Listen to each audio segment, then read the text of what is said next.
Hello everyone. ఇవాళ మన video pregnant ladies కోసం అనమాట. ప్రెగ్నెంట్ లేడీస్ ఖచ్చితంగా ఈ వీడియో చూడాలి.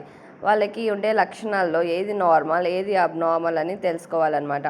అబ్నార్మల్ సైన్స్ అంటే మెయిన్ ఇప్పుడు చెప్పే నేను 8 వార్నింగ్ సైన్స్ వెంటనే మీరు గుర్తించి మీ గైనకాలజిస్ట్ని కన్సల్ట్ అవ్వండి. First one, heavy vaginal bleeding. వాళ్ళకి నార్మల్గా వచ్చే బ్లీడింగ్ కాకుండా ఎక్కువ బ్లీడింగ్ రావడం. అది దేనివల్ల అవ్వచ్చు అంటే మనకి లోపల మన బిడ్డకి కనెక్షన్తో ప్లసెంటా అని ఉంటుంది అనమాట, మాయ. అది బేబీకి ఆక్సిజన్ అండ్ న్యూట్రియన్స్ని సప్లై చేస్తూ ఉంటుంది. అది ఒక గర్భసంచి నుంచి విడిపోయినప్పుడు బ్లీడింగ్ అయ్యే ఛాన్సెస్ ఉన్నది. అదొకటి. ఇంకా కొందరికి మాయ అనేది పైన సైడ్లో కాకుండా కింద ఉంటుంది అనమాట. ఆ కింద ఉండే వాళ్ళకి ఆ బేబీ ప్లాసెంటా అడ్డం ఉండడం వల్ల బేబీ బయటికి వచ్చే ఛాన్సెస్ తక్కువ, అంటే నార్మల్ డెలివరీ అవ్వదు వాళ్ళకి. అలాంటి వాళ్ళకి సిజేరియన్ పడుతుంది. ప్లాసెంటా అంటే మాయ కిందకి ఉన్నప్పుడు గర్భసంచిలో ఏమన్నా ఎక్కువ హెవీ జర్నీస్ చేసినప్పుడు ఆర్ ఏదైనా బరువు ఎత్తినప్పుడు బ్లీడింగ్ అయ్యే ఛాన్సెస్ ఉన్నాయన్నమాట. అదొకటి. ఇంకా సడన్గా కొందరికి మిస్క్యారేజ్ అంటే అబార్ట్ అవుతూ ఉంటుంది అనమాట. అలాంటి వాళ్ళ వల్ల కూడా హెవీ బ్లీడింగ్ అయ్యే ఛాన్సెస్ ఉన్నాయి. ఈ 3 కారణాల వల్ల బ్లీడింగ్ అవుతుందన్నమాట. నెక్స్ట్ సెకండ్ వార్నింగ్ సైన్ ఏంటంటే సీవియర్ అబ్డామినల్ పెయిన్. మామూలుగా వచ్చే కడుపు నొప్పి కాకుండా ఎక్కువ ఆ నొప్పి తగ్గదనమాట, వాళ్ళకి అంత సివియర్గా పెయిన్ వస్తుంటుంది. దేనివల్ల? మామూలుగా ప్రెగ్నెన్సీ వచ్చేది మనకి గర్భసంచిలో కదా, కొందరికి సైడ్లలో ట్యూబ్స్లో ఫామ్ అవుతుంది అనమాట ప్రెగ్నెన్సీ. అలాంటి వాళ్ళు ఆ ట్యూబ్స్లో ఫామ్ అయిన ప్రెగ్నెన్సీ రప్చర్ అయినప్పుడు కూడా ఇట్లా సివియర్ పెయిన్ వచ్చే ఛాన్సెస్ ఉంది.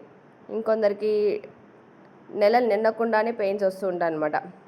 అది అట్లా ఉండే వాళ్ళకి తొందరగా గైనకాలజిస్ట్ కన్సల్ట్ అవ్వాలి. ఎందుకంటే అది ప్రీటర్మ్ లేబర్ అంటారు.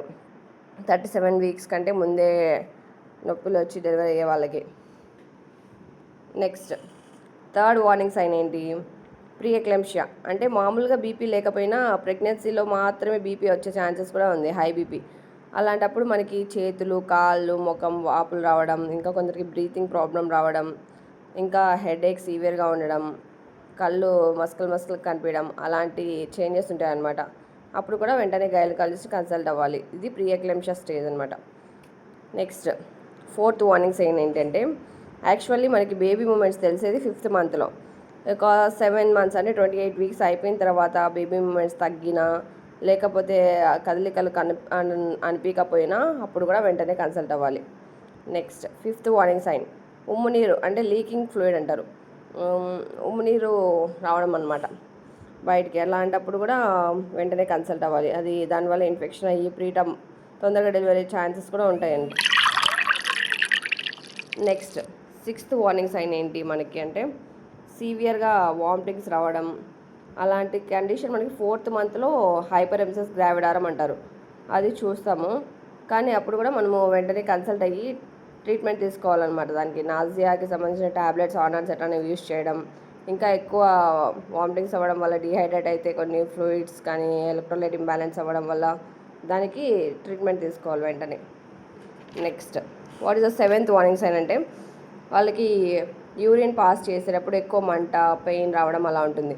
అలాంటప్పుడు యూరినరీ ట్రాక్ట్ ఇన్ఫెక్షన్స్ వచ్చే ఛాన్సెస్ ఉన్నాయన్నమాట మదర్కి, బేబీకి. Next last and most important 8th warning sign ఏంటంటే ఫీవర్ అంటే మామూలు ఫీవర్ అనే కదా నెగ్లెక్ట్ చేయకూడదు. వీళ్ళకి 38 degrees కంటే ఎక్కువ ఉండడం, అంటే 100.4 degrees Fahrenheit అట్లా ఆ రేంజ్లో ఉన్నప్పుడు ఫీవరు, ఇన్ఫెక్షన్స్ ఎక్కువ వచ్చే ఛాన్సెస్ ఉంటాయి. అది మదర్ అండ్ బేబీ రెండింటికి ఇన్ఫెక్ట్ అవుతుందన్నమాట. సో ఇలాంటి ఈ 8 వార్నింగ్ సైన్స్ అబ్జర్వ్ చేసిన వాళ్ళు వెంటనే మీ గైనకాలజిస్ట్ని కన్సల్ట్ అవ్వండి, ట్రీట్మెంట్ తీసుకోండి. Thank you guys. ఆ రేంజ్లో హై ఫీవర్ ఉన్నప్పుడు మదర్కి, బేబీకి ఇద్దరికి ఇన్ఫెక్షన్ వచ్చే ఛాన్సెస్ ఉన్నాయన్నమాట. సో వెంటనే గైనకాలజిస్ట్ కన్సల్ట్ అవ్వాలి. ఈ 8 వార్నింగ్ సైన్స్ ఉన్న వాళ్ళు తొందరపడి మీ త్వరలో ఉన్న గైనకాలజిస్ట్ దగ్గరలో ఉన్న గైనకాలజిస్ట్ని కన్సల్ట్ అవ్వండి. అండ్ మరిన్ని హెల్తీ వీడియోస్ కోసం నా ఛానల్ని సబ్స్క్రైబ్ చేసుకోండి. Thank you guys.